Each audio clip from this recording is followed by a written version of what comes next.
beragama sebagai tanggapan atas karya keselamatan Allah. Adapun kompetensi dasar yang pertama ialah bersyukur atas karya Allah yang menyelamatkan semua orang yang ditanggapi dengan beriman dan beragama. Kedua, disiplin menjalankan hidup beriman dan beragama sebagai tanggapan atas iman akan Allah yang menyelamatkan semua orang. 3. Memahami tentang Allah yang senantiasa berusaha menyelamatkan semua orang yang ditanggapi dengan beriman dan beragama. Keempat, melakukan aktivitas misalnya menyusun doa atau menulis refleksi atau membuat slogan atau juga membuat clipping yang berkaitan dengan beragama dan beriman. Adapun indikator yang pertama, menjelaskan makna hidup beriman. Kedua, menjelaskan hal-hal baik yang diperoleh jika manusia menghayati hidup beragama dengan baik dan benar. Ketiga, menyebutkan hal-hal negatif yang ditimbulkan jika manusia tidak menghayati nilai-nilai beragama dengan benar.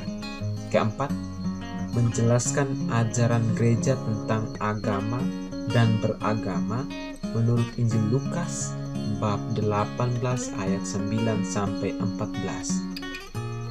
Selanjutnya, menyimpulkan hidup beragama yang benar menurut Yesus Kristus berdasarkan Injil Matius bab 5 ayat 17 sampai 48, dan yang terakhir, membuat doa permohonan demi kerukunan hidup beragama di Indonesia. Sebelum kita lanjut dengan materi, pertama-tama kita menyampaikan pujian dan syukur serta permohonan kita kepada Tuhan. Kita memohon Tuhan mengutus Roh-Nya untuk membimbing kita dalam pelajaran ini. Mari kita berdoa. Dalam nama Bapa dan Putra dan Roh Kudus. Ya Allah Bapa, pencipta semua umat manusia dan alam semesta, Engkau menghendaki semua umat manusia bahagia dalam rumah-Mu. Sudahlah Engkau membimbing semua putra-putrimu, meskipun dengan cara dan di tempat yang berbeda-beda. Bantulah kami untuk lebih memahami dan menghayati ajaran agama kami, dan menjadikannya sebagai pedoman hidup sehari-hari, agar dapat memperoleh keselamatan sekarang dan selama-lamanya. Demi Kristus Tuhan dan pengantara kami. Amin. Dalam nama Bapa dan Putra dan Roh Kudus. Selanjutnya kita awali dengan sebuah pengantar singkat, yaitu jauh sebelum agama-agama besar seperti Islam, Kristen, Hindu, Buddha, Konghucu muncul, ada kesadaran pada nenek moyang kita, pengakuan akan wujud ilahi yang menopang kehidupan. Pengakuan akan wujud tertinggi mendorong mereka melakukan penghormatan dan penyembahan dalam berbagai upacara. Tujuan ialah untuk penghormatan sekaligus pemulihan hubungan dengan alam semesta. Agama-agama pada umumnya mencoba menanggapi kegelisahan manusia terkait kehidupan. Mengapa manusia hidup, mengapa terjadi penderitaan, mengapa terjadi kematian, dan apa yang terjadi setelah kematian. Bahkan ada pula yang bertanya, andai kata sebelum saya dilahirkan, Tuhan terlebih dahulu bertanya kepada saya, mau tidak kau lahir ke dunia setelah Tuhan menunjukkan dengan berbagai macam situasi hidup di dunia? Tentu ada dua hal yang akan dipilih oleh orang tersebut.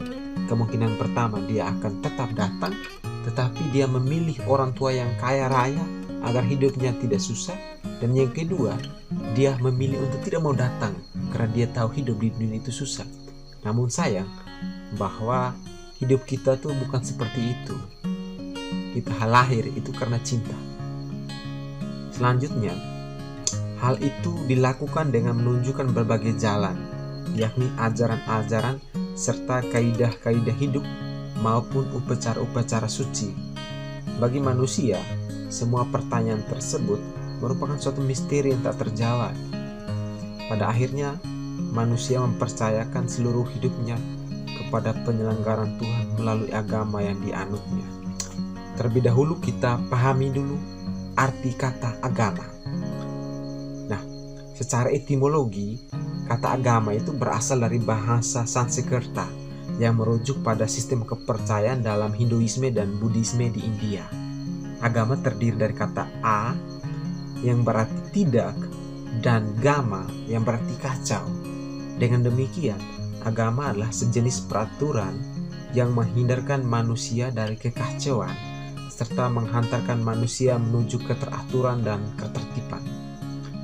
Pengertian ini hampir mirip sama dengan pengertian religion dalam bahasa Inggris yang berasal dari kata bahasa Latin re dan ligare yang berarti mengikat kembali.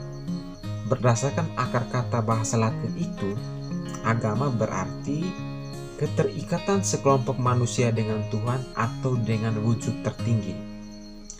Pada dasarnya, agama adalah ajaran sistem yang mengatur tata keimanan atau kepercayaan dan peribadatan kepada Tuhan yang Maha Kuasa, serta tata kaidah yang berhubungan dengan pergaulan manusia dan manusia serta lingkungannya.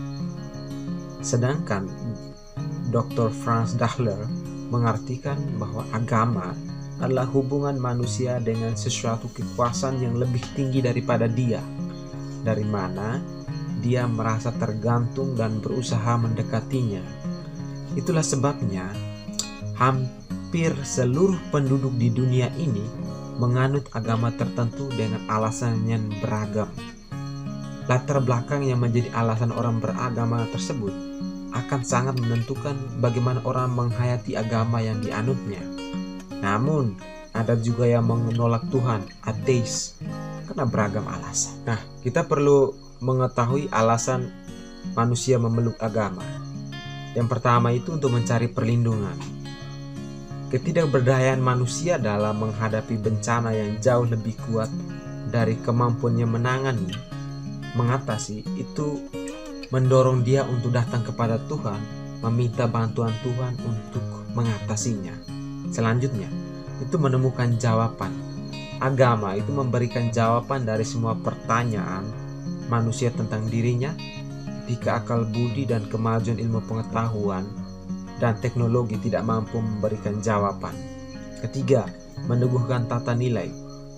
Agama memberikan sebuah tata nilai yang apabila diikuti akan memberikan rasa aman, sejahtera, bahagia, penuh cinta kasih, dan persaudaraan. Itu yang dikehendaki Allah. Sebaliknya, bila menolak, akan mendatangkan kerusakan pada komunitas dan lingkungan sekitarnya. Lantas bagaimana dengan orang ateis yang tidak mengakui Tuhan? Apakah hidup mereka tidak sejahtera? Tidak bahagia? Nah, itu menjadi tugas kita bersama untuk mengetahui apakah orang yang tidak percaya kepada Tuhan, menolak Tuhan itu hidup mereka bahagia atau tidak. Selanjutnya, memuaskan kerinduan akan masa depan yang lebih baik. Berbagai pengalaman pahit yang dialami manusia itu terkadang membuat manusia menyalahkan Allah yang membiarkan peristiwa itu terjadi atas dirinya maupun orang-orang di sekitarnya. Namun ada pula yang percaya bahwa di balik peristiwa itu Allah menyediakan sesuatu yang baik baginya. Pemahaman ini mendatangkan harapan akan masa depan yang dipandang sebagai surga, sedangkan neraka dilihat sebagai pemberontakan terhadap Allah. Kita akan menggali pandangan kitab suci untuk menemukan tentang ajaran penghayatan agama yang benar, yaitu dari Matius bab 5 ayat 17-48 tentang Yesus dan hukum Taurat, dan Lukas bab 18 ayat 9-14 tentang perumpamaan tentang orang Farisi dan pemungut cukai. Kalian dapat membacanya sendiri dalam Injil Matius dan Injil Lukas. Nah, berdasarkan kedua bacaan tersebut, kita menemukan bahwa manusia menganut agama untuk memperoleh kepastian jawaban terhadap rahasia tersembunyi atas hidupnya. Manusia ingin dihantar pada tujuan akhir, yaitu kepada Tuhan yang dikenal sebagai penyelenggara dan tujuan hidup manusia. Kedua, berdasarkan Injil Matius bab 5 ayat 17-48, itu Yesus mengajarkan kepada kita supaya tidak bersikap formalistis terhadap beragama, apabila kita benar-benar mendalami ajaran agama, kita tidak akan jatuh pada pemahaman yang dangkal dan setengah-setengah dan dapat mengamalkan ajaran agama secara benar. Dari Injil Lukas itu dikisahkan bahwa Yesus juga mengkritik orang-orang Farisi, para pemuka agama dan ahli Taurat yang seringkali itu merasa hidup keagamanya lebih baik dibandingkan orang lain. Hidup agamanya lebih rendah, dan Yesus memuji pemungut cukai karena ia bersikap rendah hati di hadapan Allah. Itu ada kutipan, barang siapa meninggikan diri ia akan direndahkan, dan barang siapa merendahkan diri ia akan ditinggikan. Praktik hidup beragama yang benar adalah berusaha dan dimotivasi oleh keinginan menjalin hubungan yang akrab dan mendalam dengan Allah, juga dengan sesama.